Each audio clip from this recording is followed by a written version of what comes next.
Hello बच्चों। अभी हमने पहले पद की स्वप्रसंग व्याख्या जानी जो तुलसीदास द्वारा लिखी हुई थी। अब हम दूसरे काव्यांश के बारे में पढ़ेंगे। दूसरे काव्यांश में कवि तुलसीदास जी ने क्या बताया है। तो चलो बच्चों शुरू करते हैं। काव्यांश इस प्रकार है। राधो एक बार फिर आवो, ए बर बाजी बिलो की आपने बहुरो बनही सिधावो, जे पई प्याई पोख कर पंकज वार वार चुचुकारे, क्यों जी वही मेरे राम लाडिले ते अब निपट बिसारे, भरत सौगुनी सार करत हैं अति प्रिय जान तिहारे, तदपि तिन्ही दिन होत झांवरे मनहु कमल हिम मारे, सुनहु पथिक जो राम मिलही बन कहियो मातु संदेशो, तुलसी मोही और सबहिन ते इनको बड़ो अंदेशो। बच्चों संदर्भ पहले जैसा ही है। आइए प्रसंग के विषय में जानेंगे। प्रसंग में क्या बताया है तुलसीदास जी ने।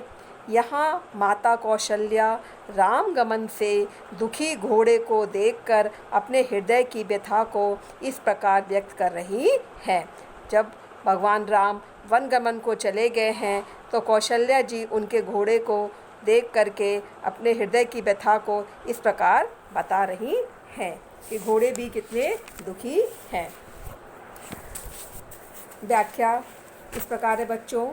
माता कौशल्या राम के वन गमन के बाद बहुत ही दुखी है, बहुत ही व्याकुल हैं।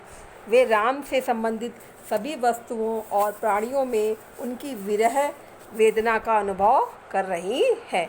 जितनी भी वस्तुएं थी बचपन की रामचंद्र जी की, वो सारी वस्तुओं को देख करके वह मन ही मन विरह वेदना उनके मन में जाग रही है। सभी वस्तुओं को देख कर उनके मन के अंदर विरह वेदना जाग रही है। वे कहती हैं, हे राघव एक बार वापस लौट आओ। वे बार बार कहती हैं, हे पुत्र, हे राघव एक बार घर वापस आ जाओ। अपने इस प्रिय घोड़े को एक बार देखकर फिर से वन को चले जाना। वो कहती हैं, बचपन में वे अपने घोड़े को अपने पास ही रखते थे और घोड़े को बस सेवा भी करते थे, उसे हरी घास भी खिलाते रहते थे।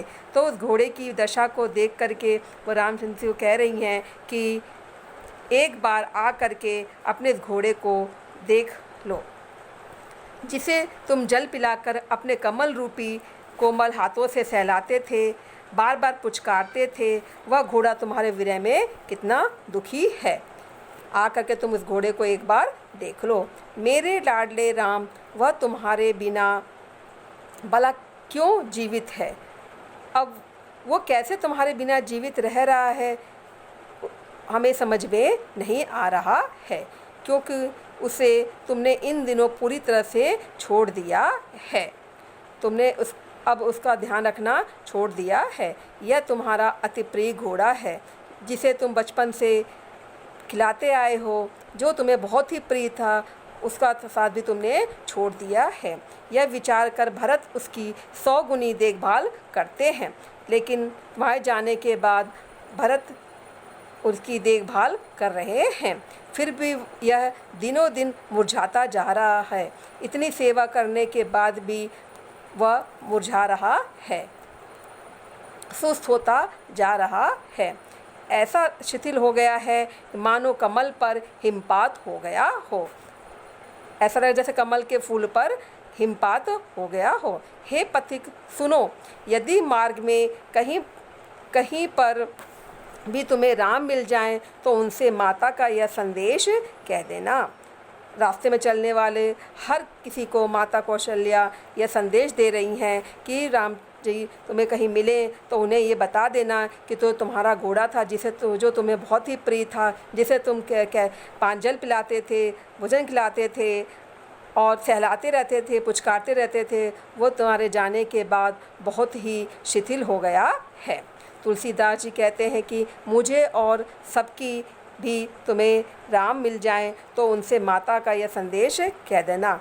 जब भी तुम्हें कहीं भी रामचंद्र जी मिल जाएं तो ये मेरे संदेश कह देना कि तुम्हारी माता ने ये संदेश दिया है।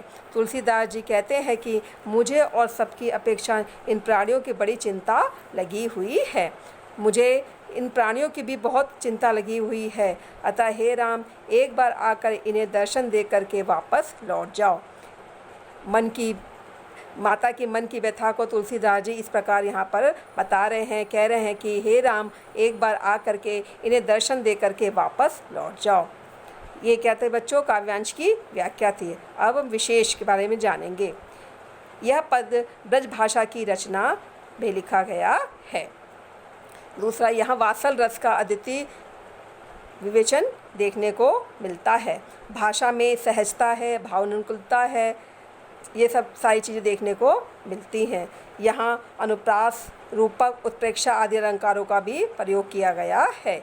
इस प्रकार बच्चों ये सब प्रसंग व्याख्या दूसरे पद की थी और ये पाठ भी आपका पूरा हो गया है। उम्मीद है बच्चों आपको समझ में आ गया होगा।